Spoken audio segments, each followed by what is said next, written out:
नमस्कार, मी अनिल तिवारी महाराष्ट्राचा पुढारी या न्यूज चॅनल मध्ये आपलं सहर्ष स्वागत करतो। गावगाडा ते मराठवाडा, राष्ट्र महाराष्ट्र, पश्चिम महाराष्ट्र, नात्याचा अनुबंध ते कोकण, न्याय हक्क लढा संदर्भ ते विदर्भ, समस्या असो की अडचण, उत्साह असो की आनंदाचा क्षण, क्षणात आपल्या दारी महाराष्ट्राचा पुढारी।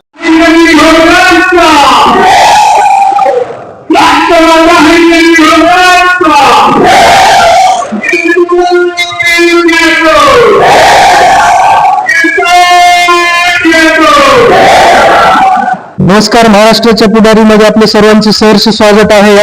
आज या ठिकाणी बीड मध्ये हजारोंच्या संख्येने व्यापक धनगर समाजाच्या बैठकीचे आयोजन करण्यात आलेले होते आणि बैठकीचे आयोजन जे आहे तर आपले यशवंत सेना जे आहे तर सेनेचे संस्थापक भैयासाहेब यांनी या ठिकाणी या बैठकीचे आयोजन केलेले होते। नेमकं काय प्रयोजन आहे या बैठकीचं आणि पुढील आरक्षणासाठीची जी दिशा आहे तर ती नेमकी कशी असणार आहे ही आपण भैयांकडून जाणून घेणार आहेत। आज या ठिकाणी धनगर समाजाच्या एसटीच्या आरक्षणासाठी व्यापक बैठक बोलवली होती। ही चिंतन बैठक होती आणि त्या अनुषंगाने एक आम्ही जिल्हाधिकाऱ्यांना त्या ठिकाणी आंदोलन करून या शासनाच्या जाहीर निषेध करण्यासाठी आंदोलन आणि ही बैठक आयोजित केली होती। आम्ही काही दिवसातच बीड जिल्ह्याच्या धनगर समाजाच्या वतीने एक प्रचंड असं पिवळं वादळ मोर्चाच्या माध्यमातून आम्ही काढणार आणि हेच पिवळं वादळ हे मुंबईच्या दिशेने जाण्यासाठी आम्ही हे नियोजन व्यापक बैठक ठेवली होती।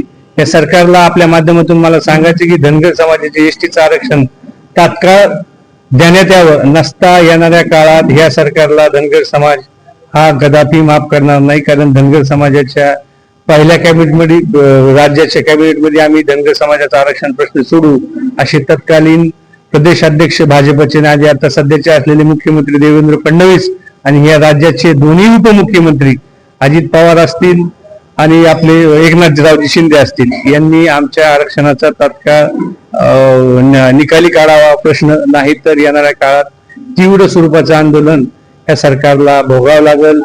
या आरक्षणाच्या माध्यमातून आम्ही गेल्या अनेक वर्षापासून आम्ही रस्त्यावर उतरून आमची हक्काची मागणी मांडत आहोत, परंतु जाणीवपूर्वक हे सरकार आमच्या आरक्षणाकडे दुर्लक्ष करीत आहे। म्हणून त्या सरकारच्या निषेधात आज आम्ही हे आंदोलन ठेवलं होतं। या ठिकाणी महाराष्ट्राचे लाडके मुख्यमंत्री म्हणून देवेंद्र फडणवीस साहेब यांनी या ठिकाणी आपल्या धनगर समाजाला, धनगर बांधवांना आरक्षणाचा शब्द दिलेला आहे की आम्ही आरक्षण देऊ, कुठल्याही समाजाला आम्ही वंचित ठेवणार नाही, तर त्या ठिकाणी आम्ही प्रत्येक समाज घटकाला न्याय देऊ असं त्यांचं म्हणणं आहे। देवाभाऊंनी जे आम्हाला आश्वासन 2014 मध्ये बारामतीमध्ये दिलं होतं की पहिल्या कॅबिनेटमध्ये आरक्षण हरकत नाही, काही कालावधी लागतो आरक्षणाचा, शेवटी मुद्दा हा एसटीच्या आरक्षणाचा, तरी आम्ही त्यांना सरकारला देवाभाऊंना वेळ दिला, पण वारंवार बैठकी घेणे आणि नंतर पुन्हा कोणती तरी समिती स्थापन करणे आणि त्याच्यातच एक टाइमपास करण्याचं काम हे सरकार करीत आहे। देवाभाऊंना आमची नम्र विनंती की धनगर समाजाचे आरक्षण, एसटीचं आरक्षण आपणच देऊ शकतात ही सुद्धा आम्हाला खात्री नक्की आहे।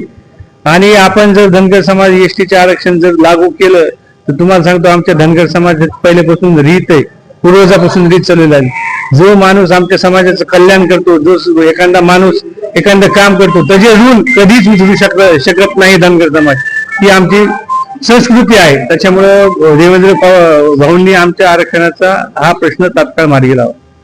आता बंजारा समाजाचेही एसटी आरक्षणामध्ये समावेश करावा म्हणून मोठे मोर्चे निघतात संपूर्ण महाराष्ट्रामध्ये आणि बंजारा समाज आणि धनगर समाजाची तीच मागणी आहे, तर ते आपण हा लढा जो आहे आरक्षणाचा एसटी प्रवर्गामध्ये समाविष्ट करायचा, तर तो आपण संयुक्तपणे लढणार का?